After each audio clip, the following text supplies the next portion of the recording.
तो पवन खेरा एक गंदू आदमी है। तो इसका दिमाग में था कि असम में बुर्बक लोग रहते हैं, फालतू बात करेगा। और मेरा लगता है राहुल गांधी भी साथ है, वो जल्दी जल्दी जेल जाए।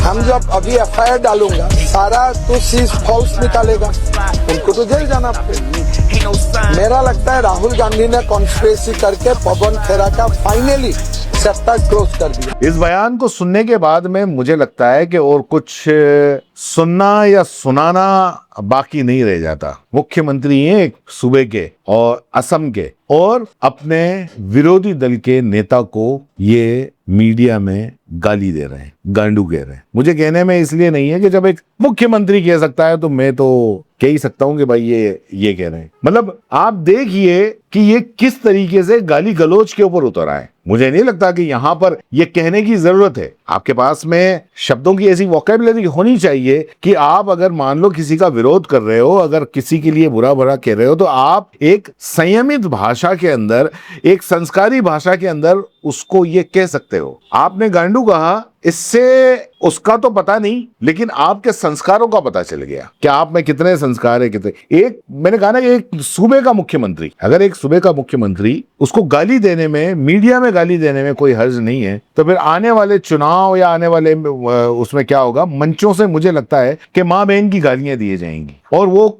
मतलब मामूली बात होगी, और उसको असंसदीय शब्द नहीं कहे जाएंगे। चुनाव आयोग के पास अगर जाओगे तो चुनाव आयोग बिल्कुल कह देगा कि साहब गांडू शब्द संसदीय है, इसको कहा जा सकता है, क्योंकि संसद में भड़वा भी कहा गया है, दलाल भी कहा गया है, तो वो विरोधियों के लिए है। अगर मान लो कोई छोटा मोटा भी बोलते हैं तो वो फिर असंसदीय हो जाता है। आप आने वाले वक्त में आप यकीन मानिए, खैर हम जो हमारे प्रधानमंत्री हैं, प्रधानमंत्री भी कई बार ऐसी भाषा का इस्तेमाल कर देते हैं। गृह मंत्री हैं, वो संसद के अंदर खड़े होके साला और ये और वो और पता नहीं क्या क्या बोल देते हैं। तो फिर ये तो बेचारा मुख्यमंत्री है, इसको कम से कम गांडू कहने का तो अधिकार होना ही चाहिए। और आजकल बड़े बड़े नेता, और नेता क्या, राष्ट्र अध्यक्ष, वो तक गालियां दे रहे हैं। जैसे कि अभी हाल ही के अंदर जो ट्रंप है, वो इतना फ्रस्ट्रेट हो गया ईरान से कि वो गालियां देना चालू कर दी उसने। तो मुझे लगता है कि हेमंता बिश्वा शर्मा वो भी इतने फ्रस्ट्रेट हो गए कि उन्होंने सरेआम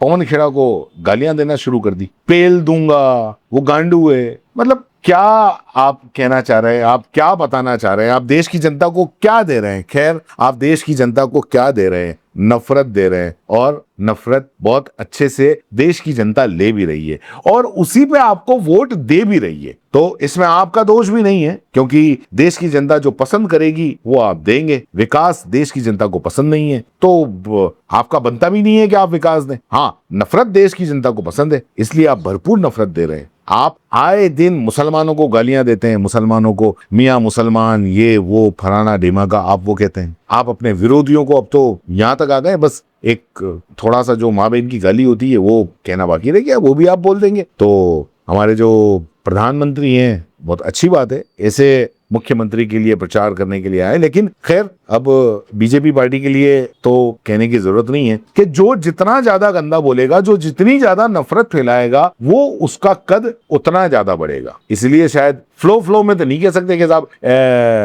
फ्लो में निकल गया। आज हम इतना कुछ बोलते हैं, कभी हमारे फ्लो में तो कभी गाली नहीं निकलती है, ये आज निकली है, वो भी इस मुख्यमंत्री को देख के निकली है। तो आने वाला समय तो खैर, आप ऐसे लोगों को पसंद करिए, ऐसे लोगों को अपना जनप्रतिनिधि बनाइए। यकीन मानिए कि ये बहुत अच्छी अच्छी गालियां देंगे, जिससे संस्कार बढ़ेंगे। विश्व गुरु वैसे ही हम हो गए हैं, तो हमारे बच्चे भी कुछ अच्छी गालियां सीखेंगे। ठीक है ना।